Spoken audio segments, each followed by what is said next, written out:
Jemaat diundang berdiri dan kita akan memulai ibadah kita pada pagi hari ini dengan menaikkan pujian Besarlah Tuhan.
Kebaktian kita minggu ini berlangsung dalam nama Bapa, Anak, dan Roh Kudus.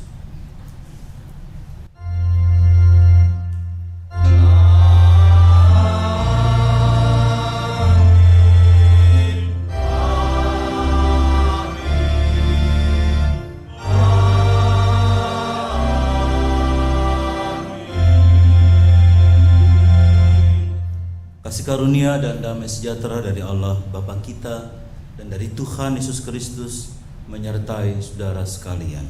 Dan menyertai saudara juga. Silakan duduk kembali.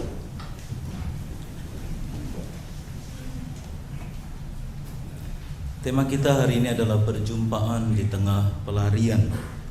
Kita akan membaca kitab Yesaya pasal 49 ayat yang ke-14 sampai ayat yang ke-16. Sion berkata, atau Israel berkata, Tuhan telah meninggalkan aku dan Tuhanku telah melupakan aku. Jadi Israel dibuang di tengah-tengah bangsa lain dan mereka merasa ditinggal oleh Tuhan. Merasa Tuhan sudah melupakan kehidupan mereka. Lalu Tuhan berkata, dapatkah seorang perempuan melupakan bayinya sehingga ia tidak menyayangi anak dari kandungannya? Sekalipun dia melupakannya, aku tidak akan melupakan engkau. Lihat, aku telah melukiskan engkau di telapak tanganku, tembok-tembokmu tetap di ruang mataku. Tuhan menjawab bahwa Tuhan tidak pernah melupakan umatnya. Bahkan tidak ada satu tembok atau penyekat yang bisa menghalangi penyertaan dan kasih Tuhan kepada manusia. Mari kita menyambutnya dengan pujian PKJ 129.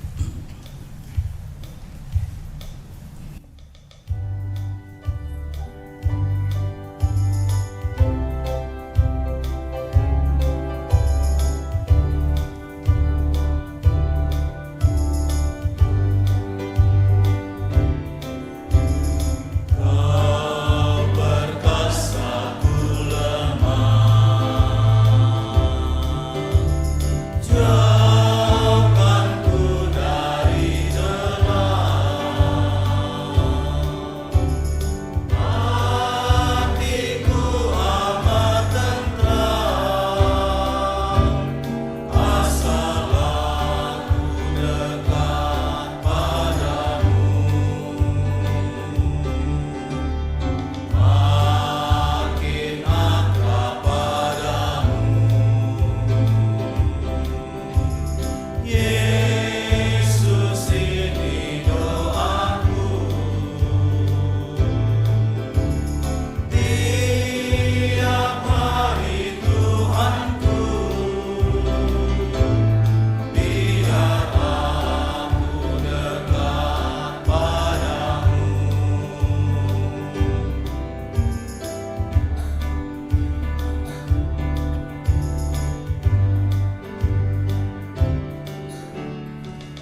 Tuhan Bapa Surgawi, pada pagi ini kami datang kepadamu sebagai upaya kami ingin makin akrab dengan Tuhan.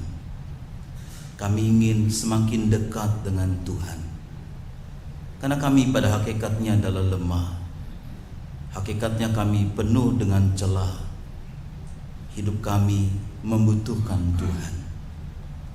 Sebab itu Tuhan, sebelum kami melanjutkan perjumpaan kami dengan Tuhan dalam ibadah ini, kami ingin mengakui segala dosa dan salah kami. Di tengah-tengah kehidupan dunia yang kelam seringkali membuat kami hampir tenggelam. Bahkan kami tenggelam dalam kehidupan yang penuh dengan dosa, kehidupan yang melanggar perintah Tuhan, kehidupan yang hanya mementingkan diri kami sendiri, kehidupan yang menjauh dari Tuhan. Bahkan kami juga dalam dunia yang kelam ini, kami seringkali tidak sanggup menghadapinya. Kami seringkali kalah terhadap perjuangan hidup. Kami mengalami keputusasaan. Kami mengalami kegagalan. Kami mengalami kehidupan yang penuh dengan penderitaan. Pagi ini Tuhan, kami datang kepadamu, ingin makin akrab dengan Tuhan, makin dekat dengan Tuhan. Dan kami ingin menggapai tangan Tuhan yang terentang itu, agar kami boleh hidup di dalam kuasa dan kasih Tuhan. Itu sebab Tuhan, ampunilah kami kalau kami di hari-hari yang lalu kami sungguh-sungguh jauh dari Tuhan. Kami mohon ampun, kiranya Engkau menguduskan kami dan memberkati kami, sehingga kami boleh berjalan dalam jalan Tuhan. Kami boleh kuat menghadapi kehidupan ini dan terus percaya akan kasih-Mu. Kami datang memohon ampun atas segala dosa dan salah kami, atas kebimbangan dan keraguan kami, dan jalan yang salah yang telah kami tempuh. Kuduskan kami, karena kami hanya berpegang kepada kasih-Mu yang telah mati untuk kami, menebus segala dosa dan salah kami, dan menjadikan kami umat-Mu. Itu sebabnya Tuhan, tinggallah dalam kehidupan kami. Kami ingin selalu dituntun oleh Tuhan. Kami ingin selalu ada dalam tangan kasih Tuhan dan dekat dengan Tuhan. Inilah Tuhan doa pengakuan dosa kami. Kuduskan dan terimalah. Hanya di dalam nama Tuhan Yesus kami berdoa. Amin. NKB 203 bait 1-3, adakah tempat baginya?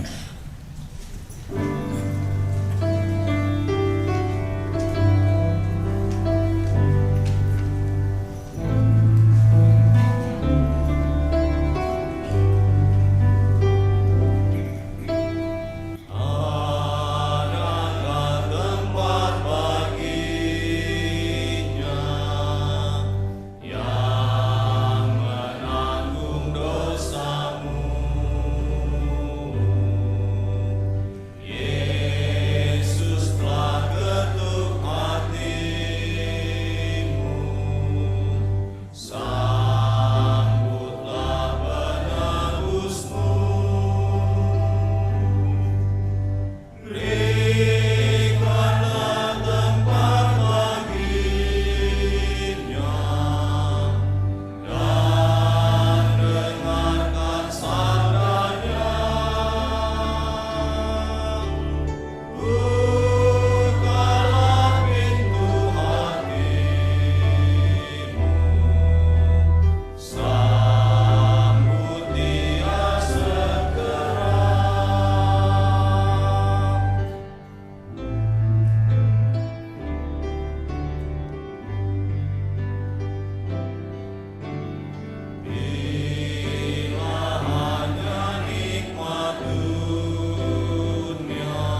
Kitab 2 Korintus pasal 5 ayat 6 dan ayat 7.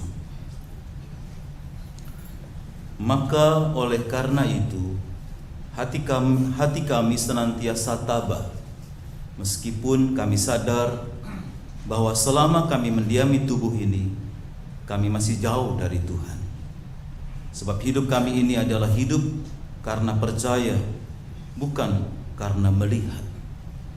Firman Tuhan mengajak kita supaya beriman kepada Tuhan. Kita diajak mempercayakan hidup kita kepada Tuhan dengan tabah dan sabar, karena di tengah-tengah dunia pasti memiliki pergumulan dan tantangan kehidupan. Terus percaya tanpa keraguan. Demikianlah berita anugerah dari Tuhan. Kita memberikan salam damai satu dengan yang lain.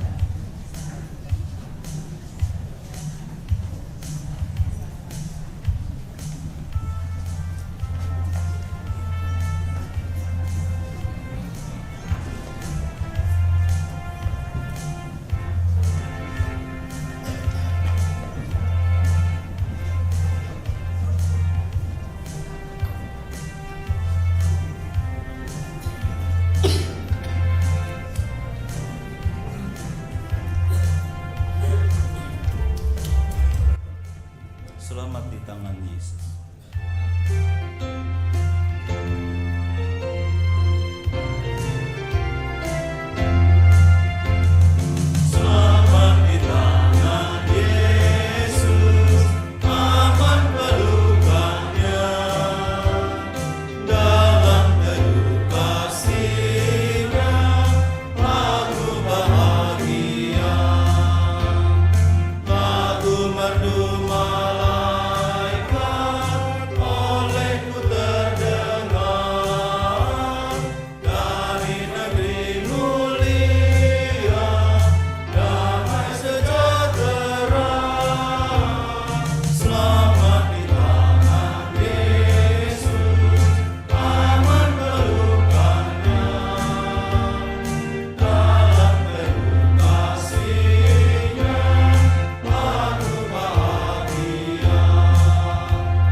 Menyenangkan hati Tuhan, itulah lagu yang akan dinyanyikan oleh Kolintang Gloria.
Mari kita berdoa.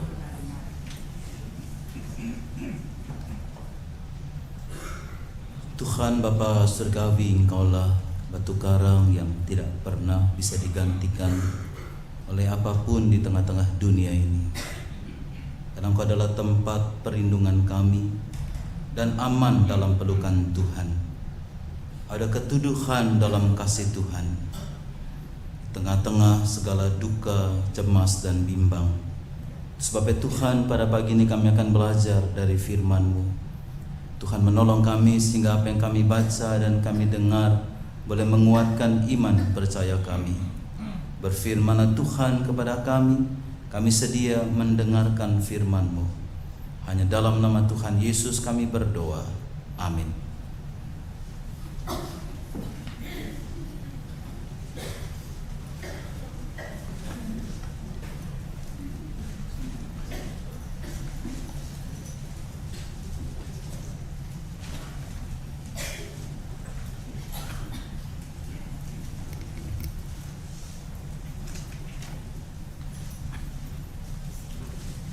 Pembacaan diambil dari kitab Kejadian pasal 28 ayat 10 sampai dengan 19. Maka Yakub berangkat dari Beerseba dan pergi ke Haran. Ia sampai di suatu tempat dan bermalam di situ karena matahari telah terbenam. Ia mengambil sebuah batu yang terletak di tempat itu dan dipakainya sebagai alas kepala, lalu membaringkan dirinya di tempat itu. Maka berembilah ia. Di bumi ada didirikan sebuah tangga yang ujungnya sampai ke langit, dan tampaklah malaikat-malaikat Allah turun naik di tangga itu.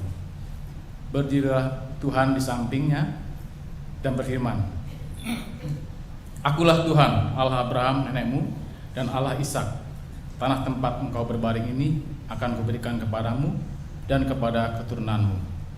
Keturunanmu akan menjadi seperti debu tanah banyaknya, dan engkau akan mengembang ke sebelah timur, barat, utara, dan selatan, dan olehmu serta keturunanmu semua kaum di muka bumi akan mendapat berkat. Sesungguhnya aku menyertai engkau, dan aku akan melindungi engkau kemanapun engkau pergi, dan aku akan membawa engkau kembali ke negeri ini, sebab aku tidak akan meninggalkan engkau, melainkan tetap melakukan apa yang kujanjikan kepadamu. Ketika Yakub bangun dari tidurnya, berkatalah ia, Sesungguhnya Tuhan ada di tempat ini dan aku tidak mengetahuinya. Ia takut dan berkata, Alangkah dahsyatnya tempat ini. Ini tidak lain dari rumah Allah. Ini pintu gerbang sorga. Keesokan harinya pagi-pagi Yakub mengambil batu yang dipakainya sebagai alas kepala dan mendirikan itu menjadi tugu dan menuang minyak ke atasnya. Ia menamai tempat itu Betel. Dahulu nama kota itu Luz. Demikianlah sabda Tuhan.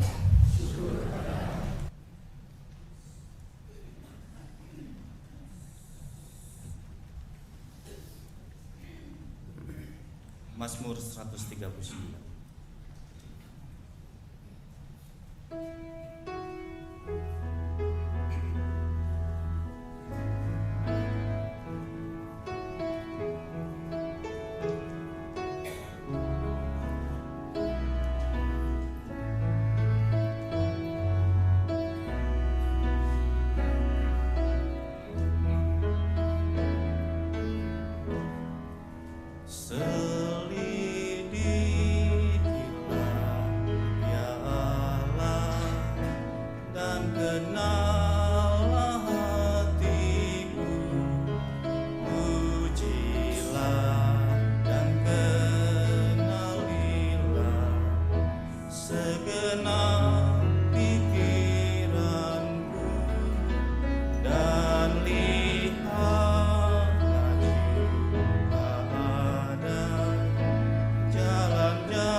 dari jauh kau pahami pikiranku. Saat duduk dan berdiri, ku berjalan dan berbaring, segala jalanku kau maklumi Tuhan. Selidiki ya Allah, dan kenallah hatiku, pujilah dan kenalilah segenap pikiranku, dan lihatlah jika ada jalan-jalanku sesat, tuntunlah aku di jalan yang kekal. Sebelum aku ucapkan perkataan apapun, semuanya sudah kau tahu ya Tuhan. Dari muka dan belakang, Tuhan kau mengurung aku, dan tanganmu pun kau taruh ke atasku.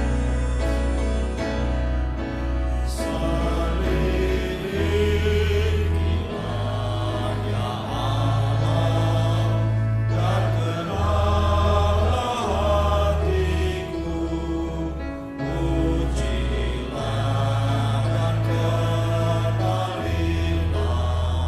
segenap pikiranku, dan lihatlah jika ada jalan-jalanku sesat, tuntunlah aku di jalan yang kekal.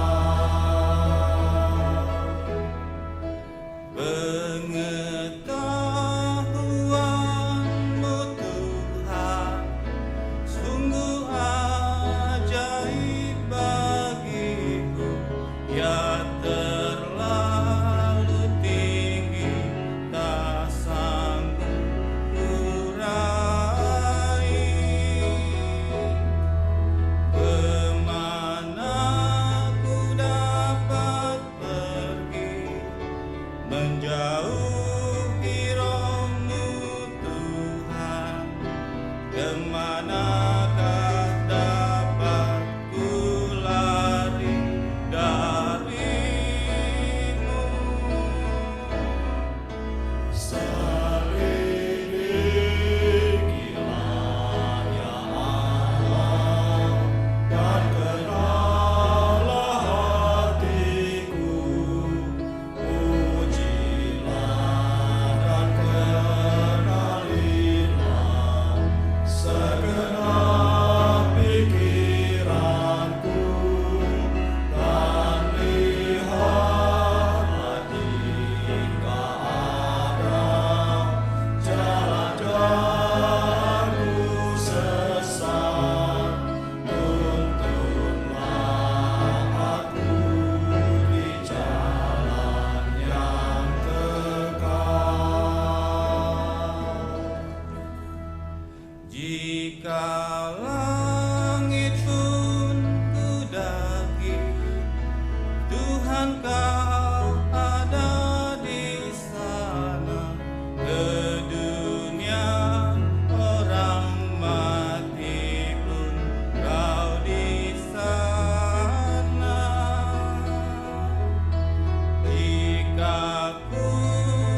Bacaan kedua diambil dari Roma 8 ayat 12 sampai 25. Jadi saudara-saudara, kita adalah orang berhutang, tetapi bukan kepada daging, supaya hidup menurut daging. Sebab jika kamu hidup menurut daging, kamu akan mati. Tetapi jika oleh Roh kamu mematikan perbuatan-perbuatan tubuhmu, kamu akan hidup. Semua orang yang dipimpin Roh Allah adalah anak Allah. Sebab kamu tidak menerima roh perbudakan yang membuat kamu menjadi takut lagi, tetapi kamu telah menerima Roh yang menjadikan kamu anak Allah. Oleh Roh itu kita berseru, Ya Aba, Ya Bapa.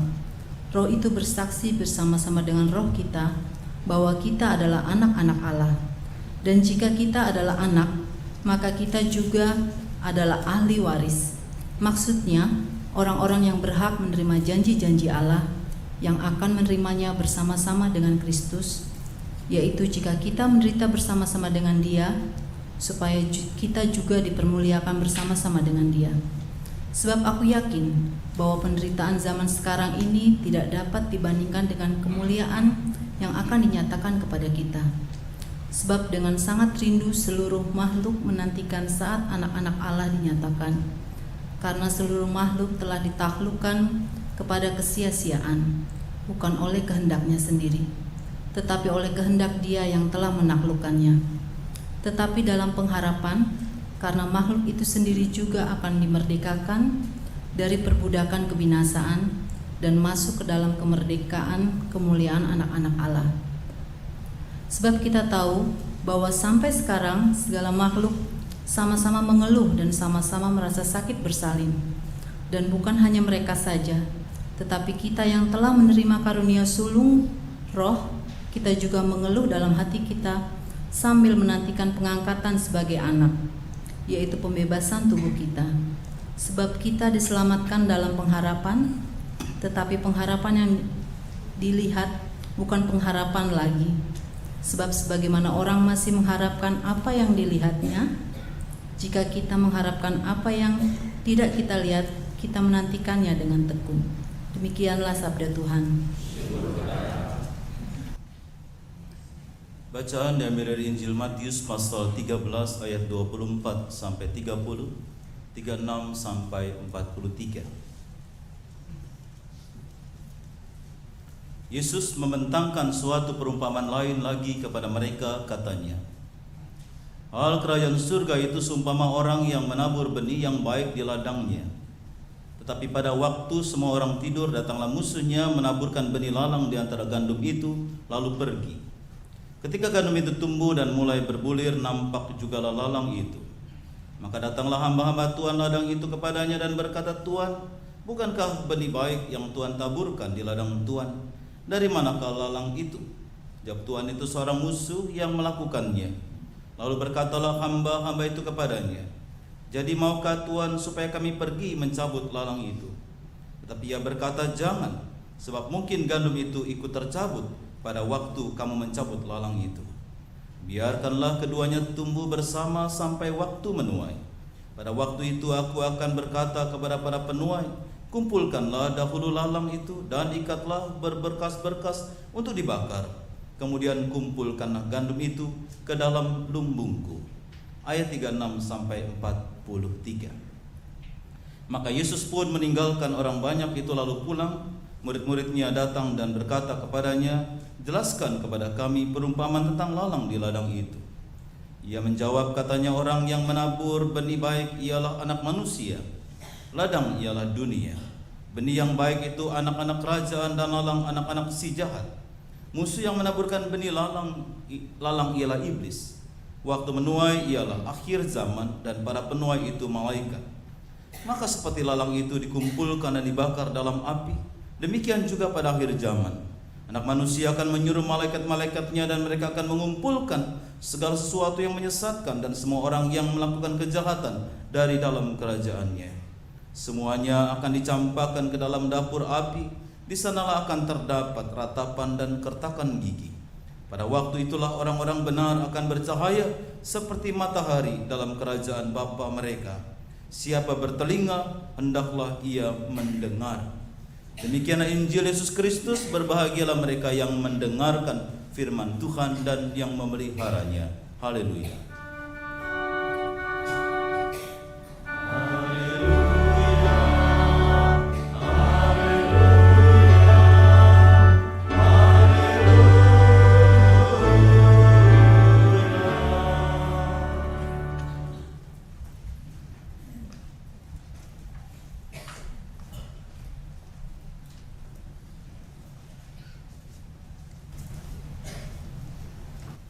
Saudara-saudara, ada seorang Amerika yang mengalami pergumulan yang luar biasa, yang hidup di abad 18.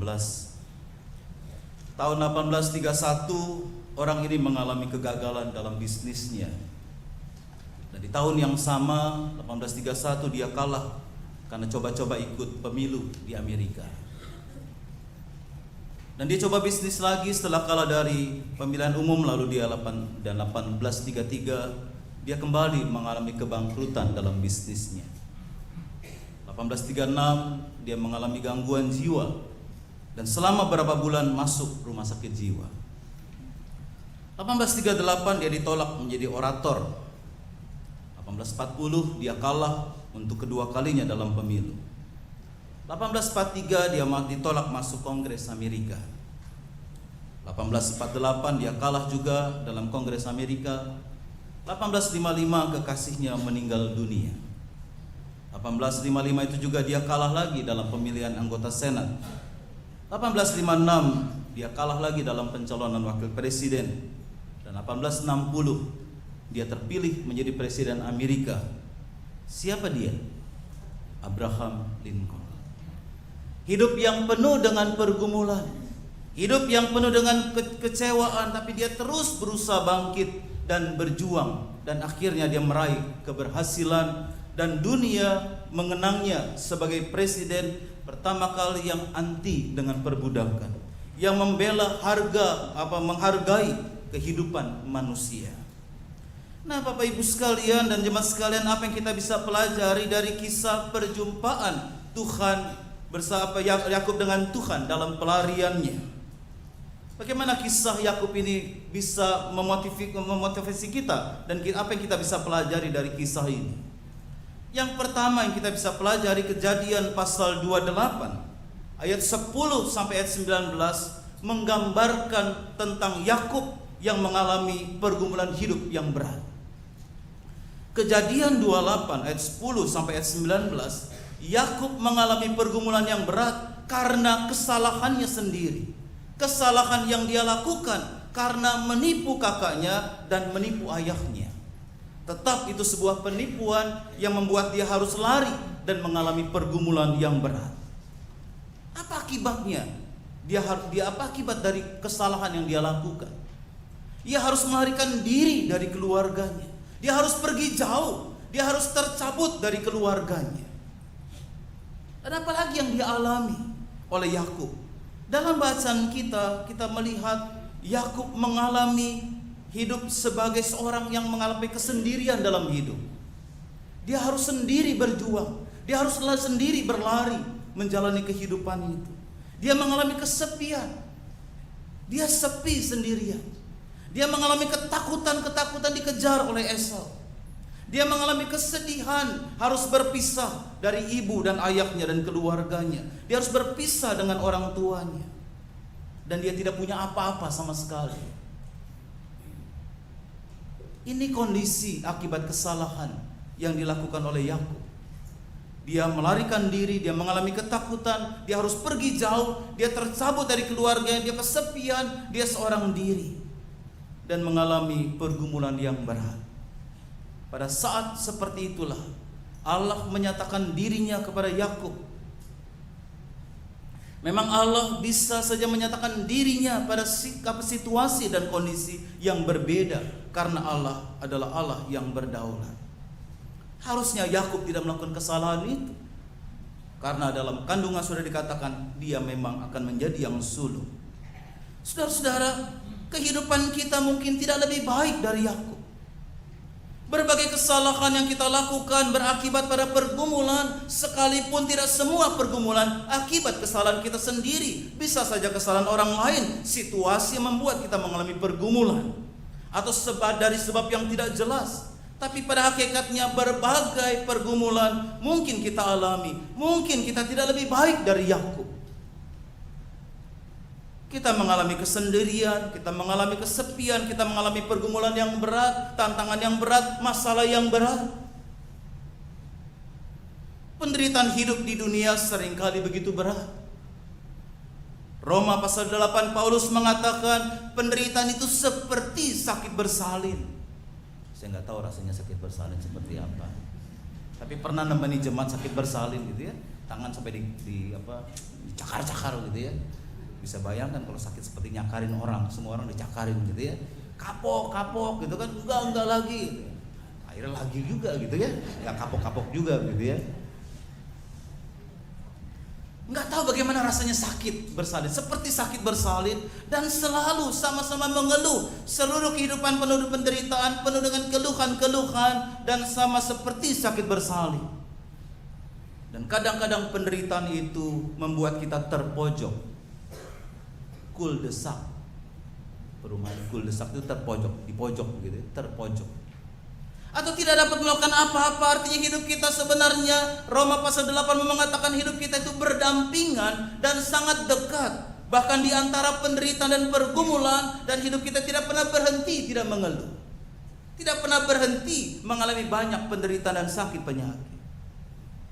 Bahkan dalam Matius pasal 13 ayat 24 sampai 30, penderitaan yang kita alami adalah koeksistensi yang baik dan yang jahat, seperti perumpamaan tentang benih yang baik dan benih lalang yang hidup bersama. Perumpamaan lalang di antara gandum itu. Tuhan menasihati kita bersabar terhadap segala kejahatan dunia ini, bersabar menghadapi realitas dunia ini. Karena ada iblis yang seringkali mengundang manusia untuk bertindak gegabah, untuk tidak menggunakan akal sehat dan terlibat dalam kejahatan. Artinya realitas hidup kita juga penuh dengan pergumulan, berdampingan dengan kuasa-kuasa kegelapan. Dan apa yang harus kita lakukan kalau hidup ini sungguh-sungguh penuh dengan pergumulan yang berat? Yefta di dalam Hakim-Hakim pasal 11 ayat 11a, di tengah-tengah kekacauan hidup, di tengah-tengah pergumulan hidup, apa yang dia lakukan? Keluarga mengusirnya, sesamanya tidak bisa diharapkan. Tapi yang dia lakukan adalah membawa seluruh perkaranya di hadapan Tuhan, membawa semua pergumulannya di hadapan Tuhan, membawa semua apa yang dia hadapinya di hadapan Tuhan. Dalam konteks itu dia bersabar dalam berjuang menghadapi hidup.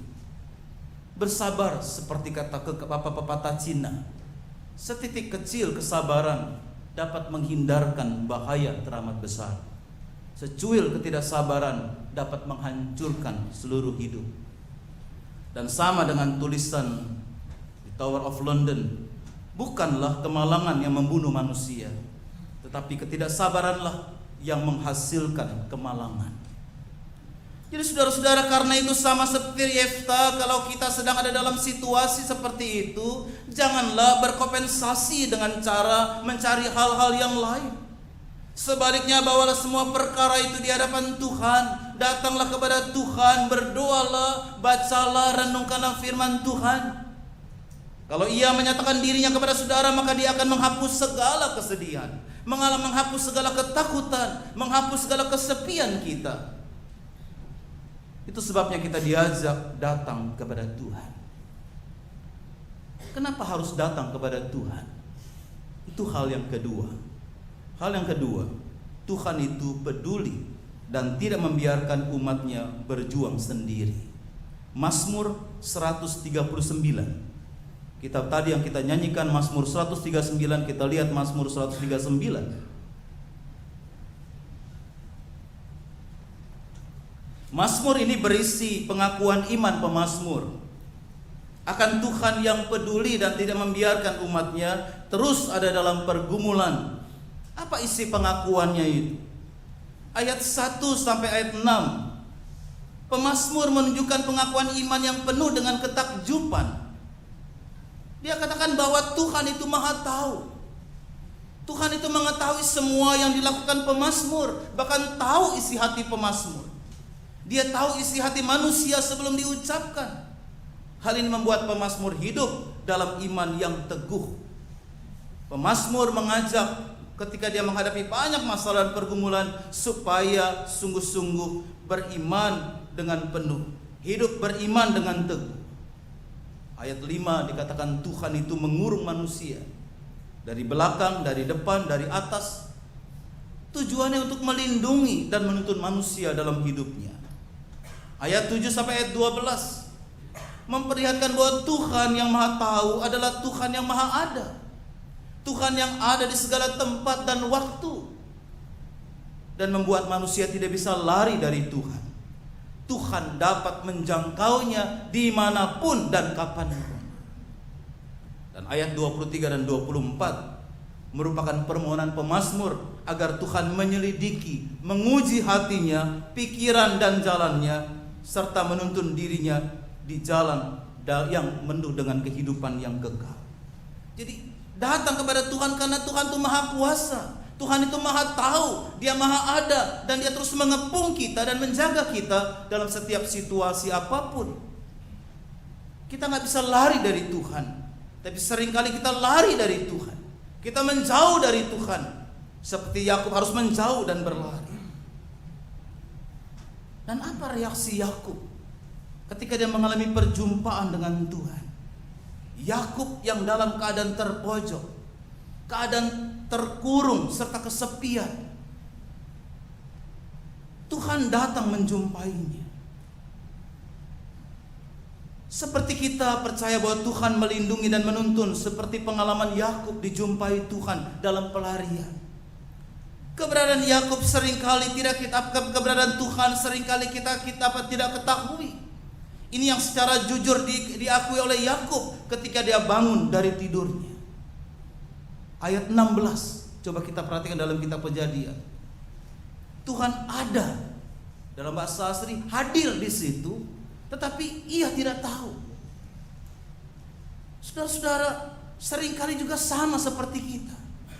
Tuhan ada bersama dengan kita, bahkan mengurung kita, menjaga kita, tapi kita tidak merasakan Dia ada bersama dengan kita. Kita tidak tahu kalau Dia ada dalam hidup kita dan bersama kita, dan kita anggap Dia melupakan kita. Kenapa bisa seperti itu? Bisa seperti itu karena ada dosa dalam diri kita. Karena kita mempunyai hati yang kotor, bukan yang bersih. Matius 5 ayat 8 mengatakan ketika hati kita suci, artinya bersih, tulus, kita bisa melihat Tuhan. Artinya kita merasakan kehadiran Tuhan. Kita juga bisa bandingkan dengan Ibrani pasal 12 ayat 14. Coba kita lihat Ibrani pasal 12 ayat 14.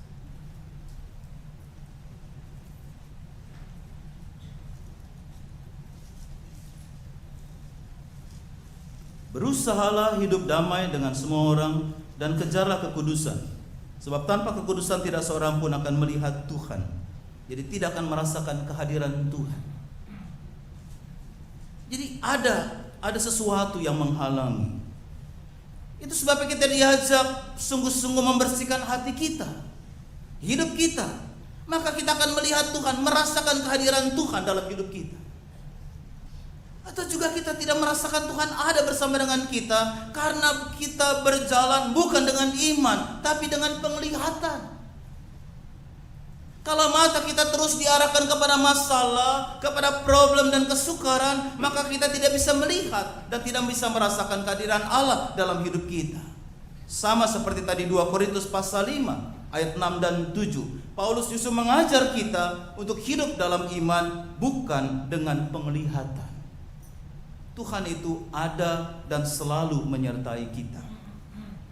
Saudara-saudara, ada jemaat kami pada waktu itu dia batuk dan dia ke dokter karena nggak sembuh-sembuh, dan setelah dideteksi maka diketahui bahwa hati atau liver dari yang bersangkutan sudah rusak dan ada kemungkinan besar itu kanker yang dia alami.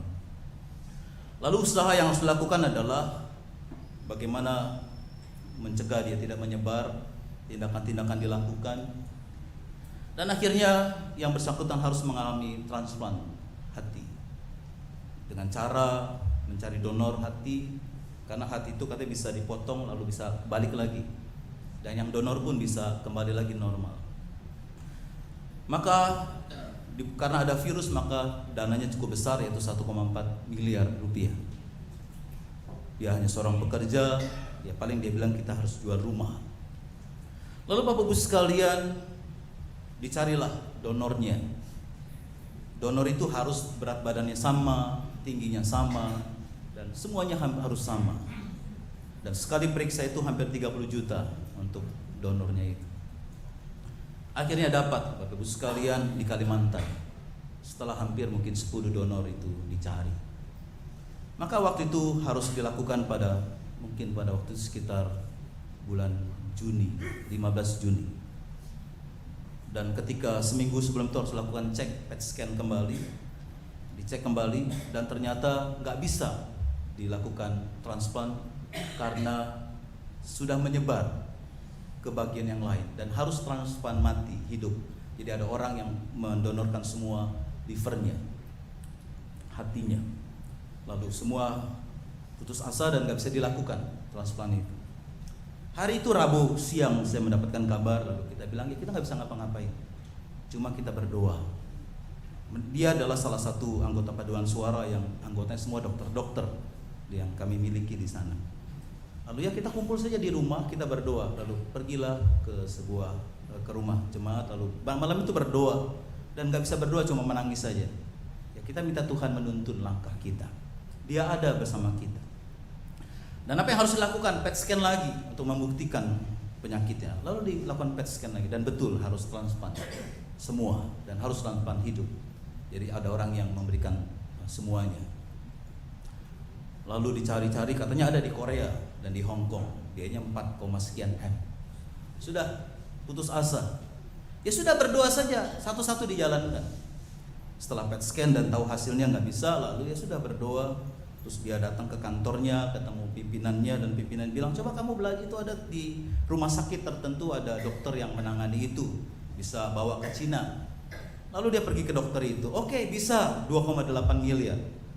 Oke dah, jual rumah, jual semuanya, lalu pinjam-pinjam. Lalu kita mulai cari pinjaman-pinjaman uang, yang 200 juta, yang 100 juta, gitu. Kumpul-kumpulin duit. Lalu tiba-tiba ada orang bilang, Pak, coba tanya tuh, ada orang di daerah Cipondo, Tangerang pernah transplant ke Cina. Oke, dia pergi ke sana. Oh ya, saya baru aja transplant, tadinya berangkat digotong pakai udah sangat parah dan pulang segar bugar sudah sekarang. Dan dia pergi ke sana dan bilang, oke Pak, ada dengan Ibu Tina namanya di sana. Biayanya cuma 2,38 miliar.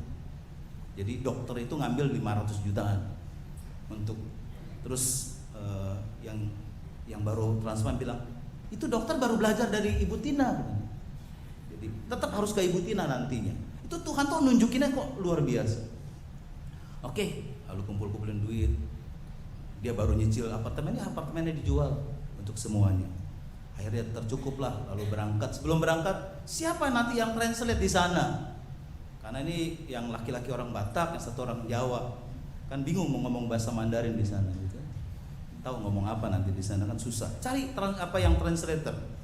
Ada satu wanita katanya. Ketika ditelepon wanita itu, ternyata murid dari si istri yang sakit ini. Nah, itu kan jalannya luar biasa. Oh, sampai di sana kemungkinan besar 2 minggu baru dapat donornya. 2 hari kemudian DBB, Pak, besok transplant. Lalu 5 hari kemudian keluar dari ICU dan sekarang menunggu pemulihan. Itu jalan itu jelas sekali Tuhan menuntun. Walaupun buntu terpojok, walaupun gak ada jalan lain, gak ada pintu yang terbuka, tapi ada jendela yang bisa terbuka. Ada celah yang masih dibuka. Sekalipun semua tertutup, masih ada celah yang bisa menolong kita keluar dari semuanya itu. Nah, itu hal yang kedua. Yang ketiga, perjumpaan dengan Tuhan mengubah hati manusia. Perjumpaan Yakub dengan Tuhan melalui mimpi mengubah hati Yakub. Tuhan berjanji menyertai dan melindungi Yakub. Bahkan Tuhan mengingatkan mengingatkan akan perjanjiannya dengan Abraham dan Ishak yang diteruskan kepada Yakub.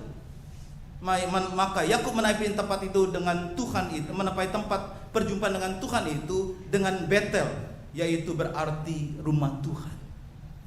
Saudara-saudara, firman Tuhan dalam mimpi Yakub ayat 13 sampai 15. Dia melihat tangga yang menghubungkan surga dengan bumi.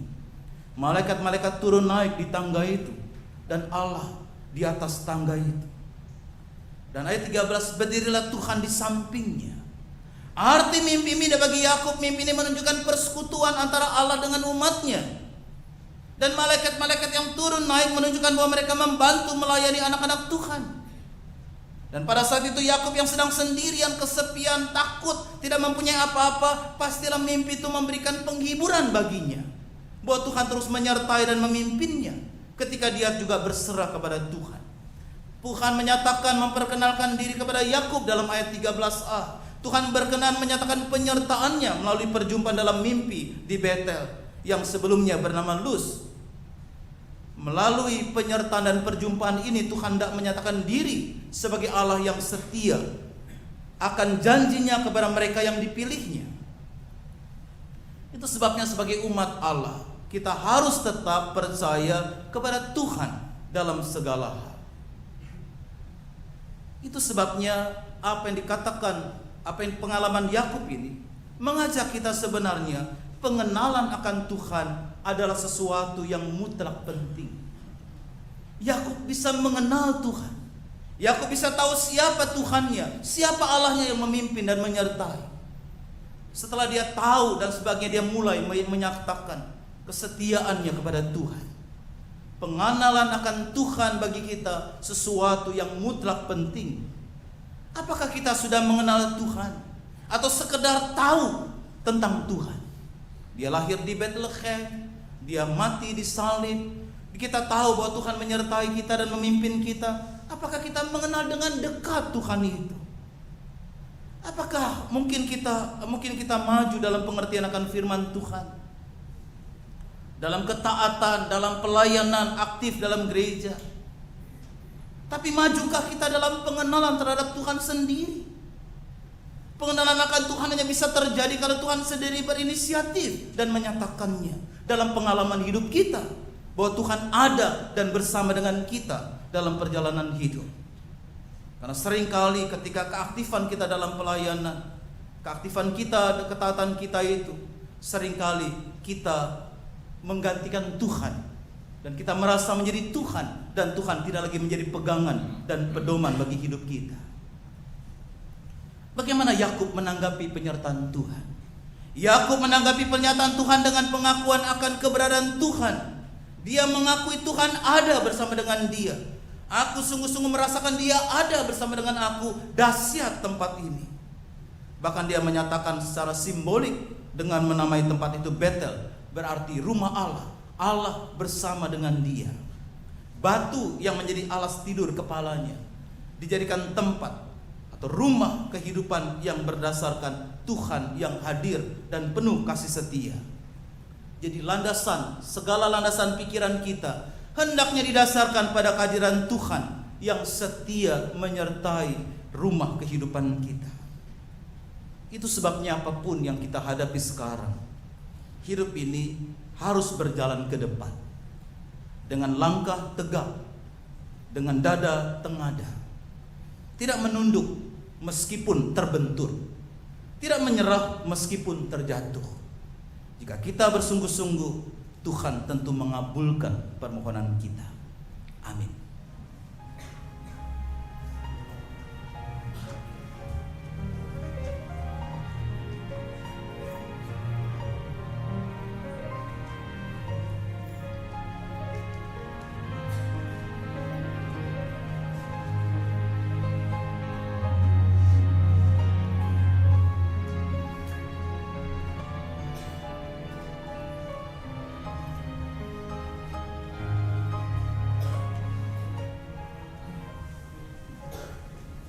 kasih, semoga kita bangkit berdiri dan bersama dengan umat Allah di masa lalu, masa kini, dan masa depan, mengingat pengakuan pada baptisan kita seturut dengan pengakuan iman rasuli.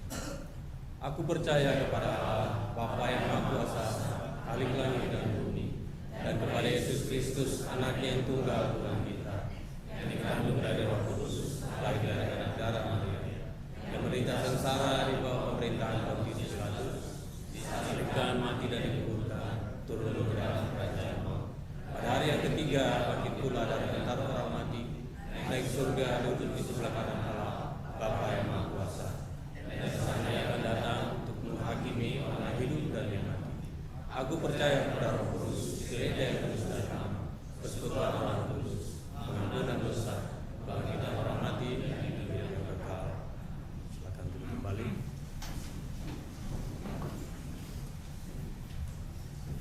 Mari kita berdoa. Tuhan Bapa Surgawi, tolonglah kami agar ketika kami berhadapan dengan realitas kehidupan, ada suka dan duka, ada tawa dan tangis, kesedihan dan kegembiraan. Ketika kami harus berhadapan dengan situasi-situasi yang tidak menyenangkan, duka, pergumulan, penderitaan yang berat, biar Tuhan kami boleh membawa semua perkara itu di hadapan Tuhan, dan kami terus merasakan kehadiran Tuhan, dan kami boleh terus berjuang bersama dengan Tuhan. Jangan biarkan kami lari kepada yang lain, tapi kami ingin terus datang kepadamu. Kami akan sabar, kami akan tabah berjuang menghadapi semuanya itu, karena Tuhan adalah Tuhan yang tahu apa yang terjadi dalam hidup kami. Ketika kami sungguh-sungguh berjuang bersamamu, Engkau tidak akan membiarkan kami. Engkau mengurung kami, menjaga kami, menyertai kami dalam seluruh hidup kami. Biar Tuhan tanamkan iman dalam hati kami, tanamkan dalam hidup kami. Kalau Engkau ada bersama dengan kami, Engkau itu hadir bersama dengan kami dalam perjalanan hidup kami, apapun yang kami hadapi. Tuhan, kami yakin dan percaya Engkau juga ada di tengah-tengah bangsa kami. Engkau juga memimpin bangsa kami. Kami berdoa untuk situasi bangsa kami, terutama untuk pengumuman hasil Pilpres. Engkau boleh menolong pada tanggal 22 agar semuanya boleh berjalan dengan baik dan semuanya boleh saling mengakui kemenangan dan kekalahan, sehingga kami boleh mendapatkan situasi aman dan tentram. Kami yakin Engkau bersama dengan bangsa kami, memimpin dan memberkati bangsa kami. Kami serahkan Tuhan seluruh perjalanan bangsa kami ini ke dalam pengasihan-Mu. Kami juga yakin bahwa Tuhan Engkau bersama dengan gereja-Mu di tempat ini, memberkati pimpinan jemaat, majelis jemaat. Ketika nanti mereka akan melakukan persidangan majelis jemaat, Kau memimpin, memberkati. Kau yang menjadi pandu dalam memimpin persidangan itu, sehingga rapat persidangan itu boleh menunjukkan, dapat menghasilkan keputusan-keputusan yang sungguh-sungguh untuk kemuliaan nama Tuhan. Kau juga hadir bersama dengan para pemimpin jemaat Tuhan tempat ini dan juga jemaat dan simpatisan untuk selalu berjuang di tengah-tengah kehidupan ini, mewartakan kasih Tuhan, menyaksikan karya Tuhan, dan terus memuliakan Tuhan. Kami juga yakin dan percaya Tuhan, Kau hadir di tengah-tengah keluarga-keluarga jemaat-Mu, di tengah-tengah pergumulan, di tengah-tengah pekerjaan, di tengah-tengah usaha, apapun yang mereka kerjakan dalam naungan kasih Tuhan. Kami yakin Kau memimpin dan memberkati, sehingga biar Kau memberikan kepada mereka keyakinan untuk selalu berjuang bersama dengan Tuhan, tanpa kenal lelah berjuang bersama dengan Tuhan. Itu sebabnya Tuhan, kami serahkan seluruh keluarga-keluarga jemaat-Mu ke dalam pengasihan-Mu. Dan sebentar Tuhan, kami ingin kembali ke tengah-tengah kehidupan kami. Kau menyertai dan memimpin perjuangan kami. Kau menolong kami merasakan kehadiran-Mu. Kiranya kami juga boleh terus diyakinkan, kalau Kau juga hadir dalam kehidupan jemaat yang mengalami pergumulan-pergumulan berat, masalah-masalah yang berat, dan juga jemaat-Mu yang mengalami sakit penyakit. Kami yakin Kau juga terus boleh menolong dan menyertai jemaat-Mu yang mengalami sakit penyakit. Tuhan hadir bersama dengan mereka, menyertai dan memimpin kehidupan mereka, sehingga mereka mengalami pemulihan yang dari Tuhan. Kami juga terus berdoa bagi seluruh kehidupan jemaat-Mu di tempat ini. Hanya di dalam nama Tuhan Yesus Kristus kami berdoa. Amin.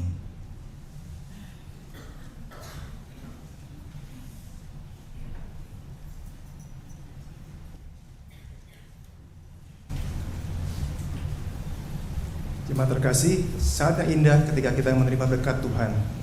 Lebih indah lagi ketika kita bersyukur dan menyalurkan berkat Tuhan. Paulus berkata kepada penatua di Efesus yang kita baca dalam Kisah Para Rasul 20 ayat ke-35. Dalam segala sesuatu telah kuberikan contoh kepada kamu bahwa dengan bekerja demikian kita harus membantu orang-orang yang lemah dan harus mengingat perkataan Tuhan Yesus, sebab Ia sendiri telah mengatakan, adalah lebih berbahagia memberi daripada menerima. Mari kita memberi dengan berbahagia, dengan bersukacita. Kita akan mengiringi dengan pujian dari Kidung Jemaat 299. Kita akan nyanyikan dengan lebih indah dengan kanon bersaut-sautan. Dimulai dari jemaat yang sebelah kanan saya, bersyukur kepada Tuhan 2 kali, kemudian disambung oleh jemaat yang sebelah kiri, bersyukur kepada Tuhan, dan kemudian bersaut-sautan seperti kanon. Kita akan coba bersama-sama mengiringi persembahan kita. Bersyukur kepada Tuhan.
Mari kita bersatu dalam doa.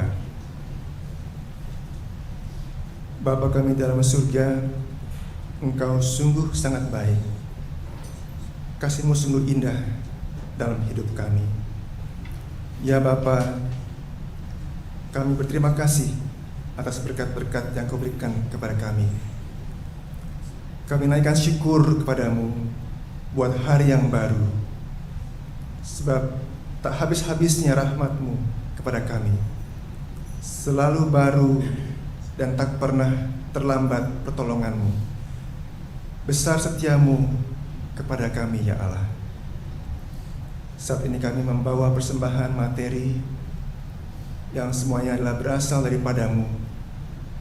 Kami mohon Engkau kuduskan, Kau urapi, Kau berkati juga kepada tangan-tangan yang mengelolanya, sehingga bisa dipakai berguna bagi pertumbuhan jemaat-Mu, bagi pertumbuhan iman, kesehatan jasmani dan rohani, dan juga menjadi berkat bagi sesama kami. Terima kasih Allah. Pakailah juga kami, hidup kami sebagai persembahan yang kudus, yang hidup, dan yang berkenan kepada Allah. Terima kasih ya Bapa.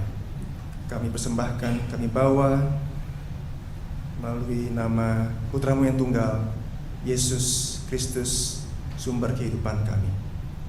Amin.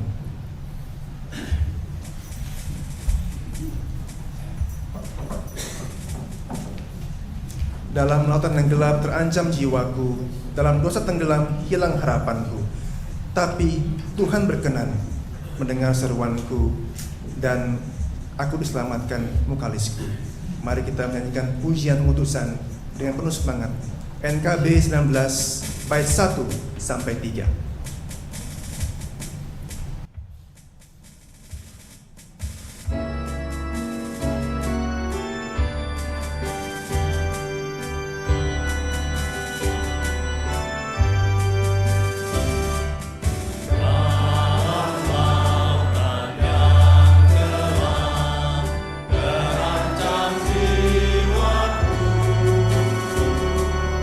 Dalam dosa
Serahkanlah hatimu kepada Tuhan.